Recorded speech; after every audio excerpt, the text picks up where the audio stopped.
Good afternoon, ladies and gentlemen. My name is Kyla Johnson. My name is Yashvi Modi. And today we are proudly representing the Wampanoag tribe in discussing the events of King Philip's War. We, the Wampanoag tribe, have lived in the area for over 12,000 years, and for the most part, we have lived in harmony. We, of course, had some conflicts with neighboring tribes, but our numbers remained steady. That is, until the Puritans showed up. This war, while the Puritans are painting it as a spontaneous act of violence, is actually a result of self-defense. These Puritans came onto our land and began to expand, taking over and erasing our homes, and they haven't stopped. To prevent the erasure of our homes and our cultures, we attempted to stop the Puritans before it was too late. However, the Puritans, being stubborn as they are, believe that they have a divine right to infringe on our homes. Mind you, this war has been named the bloodiest conflict in American history for a reason. They murdered over 40% of the surviving Wampanoags. And when I say surviving, I mean after a large percent of our people were killed by diseases they brought here. Mind you, these Europeans are trying to depict us as bloodthirsty savages. However, before they killed Metacom, our leader, they killed his brother in front of him and sold his wife and child into slavery. Then, upon killing Metacom, they beheaded him and stuck his head on a stake for display. These acts are honestly unscrupulous, vile even. So I ask you, ladies and gentlemen, who are truly the savages? The Europeans were not justified in how they went about their exploration and expansion. The Europeans will say that this war and our actions destroyed their towns. However, these towns were built over our towns, which were here first. The Europeans will say they're trying to save us through Christ, but after the war, they enslave us, not to mention the ethnocide that our community is facing on their behalf. We experienced a major loss of land and food due to their actions, as well as a loss of culture. As you know, the Puritans came to spread their ways and ideas, and by forcing their culture onto us, they are in effect erasing our culture. These Puritans say that they maintain pure testimony when it comes to the church. However, that's not even true. Furthermore, their purity does not and has not extended to how they treat other people. They are ruthless and selfish, dogmatic and chicanerous. We quickly became the minority on our own lands, and after the war, we became a slave to our own lands. Thank you.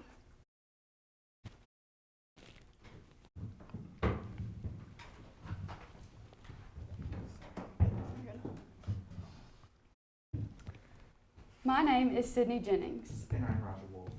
And we are representing the British perspective in King Philip's War. Upon our arrival to the New World, we discovered the Wampanoag people. Our governor at the time, John Carver, and the leader, Massasoit, created the Pilgrim Wampanoag Peace Treaty. This treaty was agreed on by both parties, and it guaranteed that they would not injure each other, steal from each other. There was a group of Wampanoag people who decided to murder a man. This man was part of their tribe, but also had converted to our religion and acted as an interpreter. The three men who murdered him were convicted by a jury of natives and British. In return, we wanted to obey the treaty and punish them how they should be punished. This made the tribe angry, and in turn, they attacked us. The British were justified in our attempts to expand our colonial territories, especially since we tried to do this peacefully. The tribe could have benefited if they would have worked with us. We had a right to give people the chance of converting to our religion and also freely practicing it ourselves. Also, we planned to use land for good reasons such as herding, farming, building, and getting economic gains. The impacts to King Philip's War include socially, our people having to be cautious after the war due to having to protect ourselves from those savages. A lot of British people were killed, some of whom had no idea why. A lot of our people were left homeless also, and poor due to taxes. Thank you.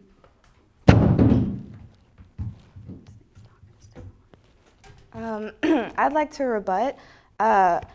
You guys say that we're the savages, but are you aware of what you did to our leader? Yes, but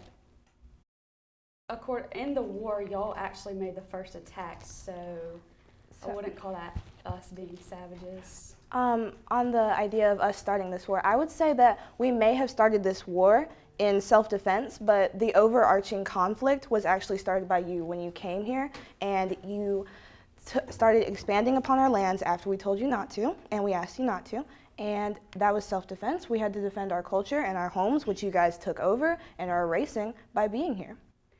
But didn't you guys agree to the treaty? We did, and then after our leader died, we realized that you guys were not honoring the treaty that you signed, and then you also killed three of our people for allegedly murdering one of your people who was allegedly who was an informant against us, and we have no idea whether or not the things that he said were true about us. So you guys just assumed that we, one, murdered this person, two, that we actually did plan to attack you, and three, this peace treaty was not being honored by you. So I'd say that makes you at fault for that. Well, actually, the person who was convicted of murder was convicted by a jury of people from your tribe and also our people. So I would say that's pretty fair to say that they were rightfully convicted of murder. You said the person, but you guys killed 3 people. No, yeah, the people, I'm sorry. Okay. Plural. Okay. So then after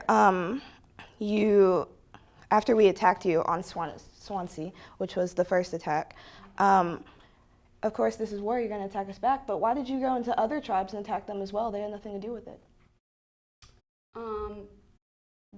We were trying to defend ourselves from the war in general. But they weren't a part of that war. Well, They had remained indifferent. We had to make a point that, like, we were here to defend ourselves and we weren't just going to let people infringe upon our treaty and also. So in trying to establish that you guys were in fact stronger, you attacked not only us, but people that had no idea what was going on and came for them too, to establish that you guys were in control, correct? Repeat that, I'm sorry. Sorry. So when you guys came to establish that you were, like you said, like you were just in charge or whatever, you not only attacked us, but attacked people that were not involved in this. So you were trying to, let's say, make yourself seem more powerful than was necessary. So those were extreme circumstances that you took, extreme actions that you took.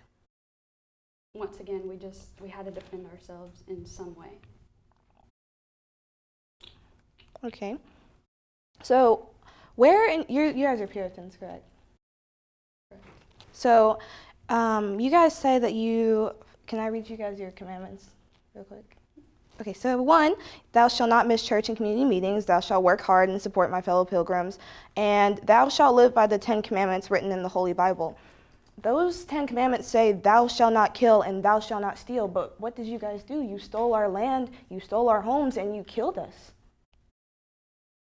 We only killed y'all as a response to things that y'all were not abiding by, yet y'all had signed something saying that you would abide by it. So we had to, in turn, defend ourselves. There was no...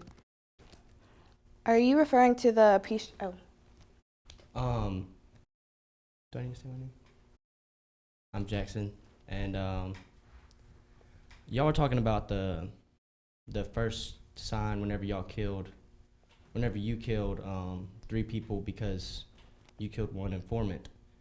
And I was just wondering about your process on why y'all went after the British side, like why y'all went after and started that war, destroying that first colony because they had a jury with both sides that convicted 3 people of murder. What was y'all's plan? Like, why did y'all go after their city? Because they rightfully convicted the 3 people of murder. Okay, so when we went to attack those people, first of all, our relations with them were already soured because they were expanding into our land, and we felt overall that they weren't, they thought that we weren't abiding by the peace treaty, and we felt that they also weren't abiding by this peace treaty. So this, on top of them killing 3 of our people, we decided that they were being aggressive, and we needed to go take back, first of all, our land, and also we needed to try to avenge the people that they killed.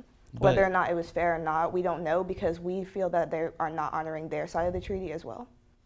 Okay. So you said that you felt that they were being aggressive because they killed 3 people. But according to the jury, those 3 people killed somebody that was not only Wampanoag, but they were like kind of both sides of the party, like kind of both sides of the. Yes. So we think that they're aggressive not only in them killing them, but also their advances into our territory. But on the topic of us killing the informant, no one has any record of whether or not he was saying was true. Allegedly, we had plans to attack their village, but that's what he said to them, and he was converted by them, so he could have been just spouting what they wanted to hear, so no one actually knows. Thank you. Yes. Hi, my name is Hannah. There have been repeated mentions of a peace treaty. Could you expand and explain what that peace treaty was? Yes, is that for me or? You. Okay. So this peace treaty. I'll say stuff after you. Okay. This first peace treaty was when they first arrived here, and it was signed by not our leader Metacom, but the one that came before him, and it was established by the people that were aboard the Mayflower. And we, the Wampanoag, after that peace treaty, we went on to teach them how to hunt and plant crops and how to get the best of their harvest. And we also, these people would be going on to become pilgrims, and we also helped them from starvation because they didn't know how to harvest in our lands. But mostly this peace treaty was just that both sides would remain obviously peaceful, so they wouldn't try to attack people from within themselves and against other people. Yeah, and then there was also in the treaty it said that if they did either sides hurt each other, they would be punished by the other side. So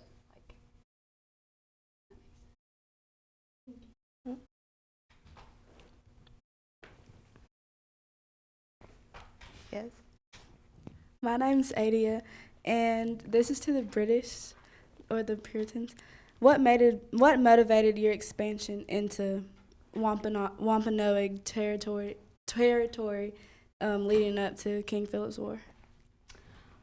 Well, we wanted to be there because for religious reasons. We wanted freedom in practicing our religion, and also the freedom to expand our religion. Also, we wanted to use the land for good purpose, farming, herding, etc.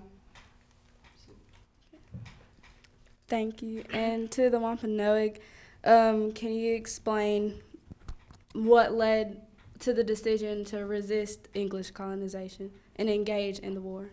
Yes. So our decision to resist English colonization, as you know, the informant that has died, he did convert to their ways, but a lot of us decided not to, strictly because they are infringing upon our lands. We had no problem with them being here until they started to encroach on our lands, and that's when the issues started. Like we said, we live with them, but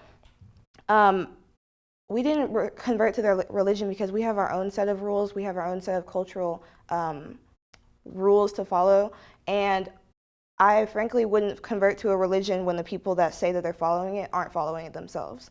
We, the Wampanoag, we have a culture that we like to live up to, including one of our belts. We have wampum belts, and they are extremely important to our people. And I'd like to say that when Metacom was killed, you guys did steal his belt, and you took tribal treasures from us, and they were turned over to the church, and you guys sold those.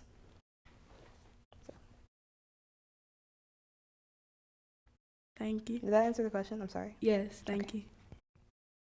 Yes. After the Great Swamp fight, there was a lot of casualties, including the women and children. How did you?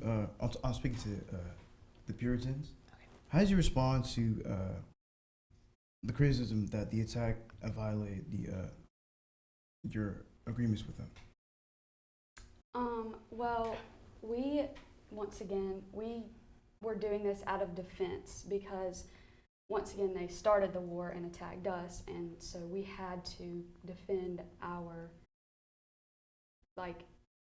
rights, I guess, treaty.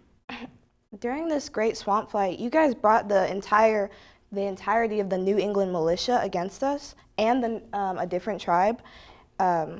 And like he said, you did kill our women and children. So how do you justify bringing an entire militia against women and children in self-defense? But really, if it was in defense, you should have just eliminated the threat, not people that are innocent.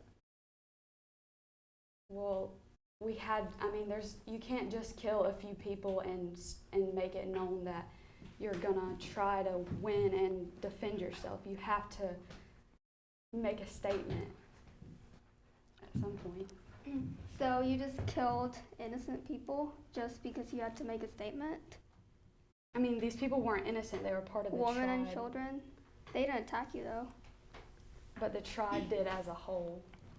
So they were punished for something that they didn't really do. Well, y'all also killed a bunch of people who weren't aware of what they were doing wrong either, and also were innocent. So it's not really, both sides did that. To the British, what role did religion play in the war, and how can you justify the deaths? The deaths? Sorry. So our religion is actually our motivations for being in the New World to begin with. And we wanted to freely practice our religion, and also we thought that, it would be good to spread our religion because that's what we are told to do by our religion. And the deaths, once again, justified because self-defense, and you can't just let people hurt you without fighting back. Okay, I'm curious, where in your religion does it say that it's justified for you to behead a man and stick his head on a stake in the middle of your town for 2 decades? It doesn't say that, but... So that was just unnecessarily cruel. If I could say something about unnecessary cruelty, could we bring up 9 Men's Misery and how you tortured 9 innocent colonists to death? If we want to talk about, cruelty. Once again, both sides did torture innocent people. Yeah. Sure, but our torture is ritualistic. Our torture is a part of our culture. They are prisoners of war. It's a part of our culture that we abide by. Your religion actively says not to kill people, and you actively go against that. So ours is part of our religion, or not our religion, our culture. Yours actively goes against what you say you're here to do, which is spread your religion. Well, we can't just let things happen to us and not go back. If torture is a part of your culture, does that make you a savage? No, it doesn't, because we have a certain way that we do things, and that part of our culture, they have meaning. We're not just out here going and kidnapping people just randomly. These people came onto our lands, and they're in fact prisoners of war. Yes. So, what's your meaning for torturing people? Well, this is ritualistic torture, so the people that we worship or the people that we feel are not our gods, that's like their thing, but the people that we do worship, these people of war that we have gone against us have also gone against our gods, and we are sacrificing them and their actions to them.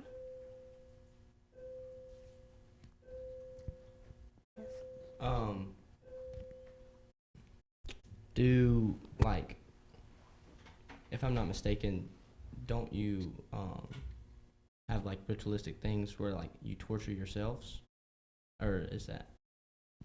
I'm not sure, but if it is a part of our culture, then I'm sure there's a reason for doing that. But that doesn't actively going against anything that they're doing, and it doesn't hurt them. So if...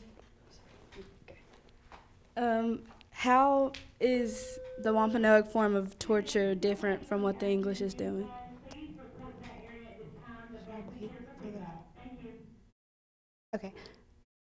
Okay. Yes. So how is our form of torture different than what they're doing?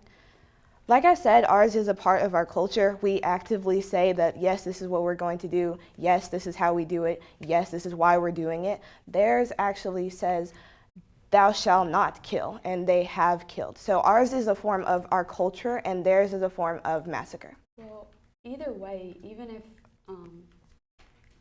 it is part of your culture, why would you agree to a treaty that said that you wouldn't torture or harm others? Well, the same could be said about you. You guys did the same thing. I'm just saying because you're defending it with the fact that it's part of your culture, but you agreed to the treaty and then didn't. Well, okay. So I'm saying that after, on the topic of the treaty, we violated the treaty, sure, in your eyes, and you violated the treaty in our eyes. We both, this is a war. We both hurt people that hurt people. And when we got those people, what we did with them was due to our culture. What you guys did with them was actively against your culture. And our culture does not say to murder 80% of a population. I have a question about the treaty. So, in your treaty, does it specifically say like anything about like land? Because, like, if it did, like, why did you let the Puritans take all your take so much of your land and not ever say anything about it, and not ever like do anything about it to go against that? So what happened was when we signed the treaty, they did stay in an area that wasn't where we were. So we taught them how to farm and fish and stuff like that. But what happened was they started to come where our towns were, and we did tell them not to go into our towns, and they didn't listen. And that's what started causing the treaty to be broken, because they built their towns over our towns, and they just erased our towns and moved us into a smaller area. So of course we did tell them, so we didn't let them, but they had more people, they had guns, and we had to retaliate. So we decided to make the first move in this conflict, in this context. So, Go ahead. so if like the Wampanoag was saying y'all were forcing them out, would that not be going against a peace treaty, saying that like if it's peaceful, then how are you Well, able to force them out? we planned to actually use the land for very good reason and use it for economic gain for ourselves and our country. And also in the treaty, it wasn't explicitly stated to not go on the land. So that wasn't really going against the treaty. It was just, doing what we thought we should. So when you guys came onto our land to use our land for your economic gain, did you guys think about how we taught you how to use that land? We taught you how to use that land so that you could grow crops, so that you could get money for your for your people. And by doing that and taking our land, we lost food, we lost money, and of course we lost our culture because we could no longer live there, and you guys were replacing it with your culture.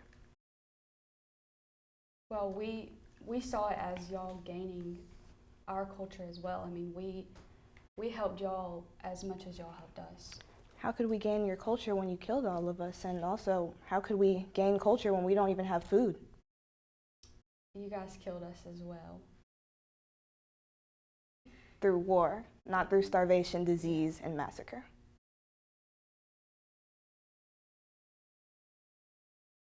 Did you have a question? So, going back to the treaty, since both of you were saying that both sides gained something of significance from the treaty, what specifically did both of you guys gain from each side with the relation from each other? You want me I can say what we tried to help you guys with? Okay. So when we signed, well, not our leader, the leader before him, when we signed that peace treaty, we established with the people of the Mayflower that we would teach them how to hunt on our lands, because there are a lot of new animals that they don't know about, and our hunting grounds are kind of difficult to navigate. And we also taught them how to plant crops. As you know, they were struggling for a little bit before we taught them how to use the land, which is how they got their Thanksgiving. Of course, we taught them how to use the land, and fish, which is why they have their big feast. And we also told them how to, of course, we taught them how to plant the crops, but also how to harvest those crops, and rotations, and what seasons to plant things in. And this just overall save them from starvation. So they you brought them benefits, but like, can you expand on the benefits that they brought to you? Yeah, so we also, like, the guarantee of peace, also, like, obviously we were, like, a little bit more advanced in weaponry and things like that, so we brought to them that, like, we wouldn't, kill all of them, and with, like, our war, with like, our militia and everything like that, and then also just, like, our religion being like, them being able to see our religion, we thought that it was good, like us teaching them our religion. So overall, they brought us peace, right? They brought us new machinery, and they also brought us, I'm sorry? Religion, yes, sorry. Religion, and then of course we taught them how to use the land and survive over here. But of course there was a conflict afterwards. Obviously we both felt that we weren't honoring the peace treaty. For the Puritans, with everything that the Wampanoag tribe, like everything you benefited from them, would you say that you respected that culture that they spread to you? Yes, we respected what they were teaching us as far as how to use the land and gain from it. And then after you learned how to gain from it, you guys decided that you didn't need us anymore and started to just take over Well, the that's land. not really what happened. Well, We had to defend ourselves. Like, we didn't really start this war. no, but you did start what caused it. After for the Wampanoag tribe, after your leader Medicon was brutally executed, how did this affect your leadership throughout the course of the war and afterwards? We did, of course. Oh, let's wait. Okay, we did have to find a new leader, but we were a little less organized. But like we said, this war had been going on for a while, and our leader actually did start the war, so of course we knew what we were doing. But it actually caused us a lot of, it caused us to be distraught, like emotionally, just because a lot of our cultural treasures were taken, and of course it's going to be hard when your leader's head is on a stake.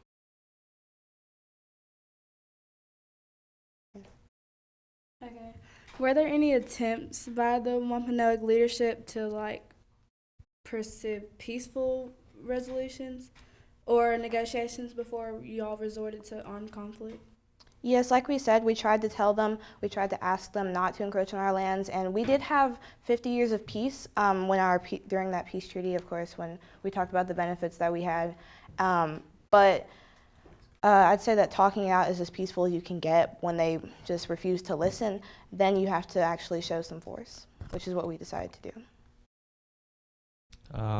Thank you. Can you now give your closing statements without rebuttals?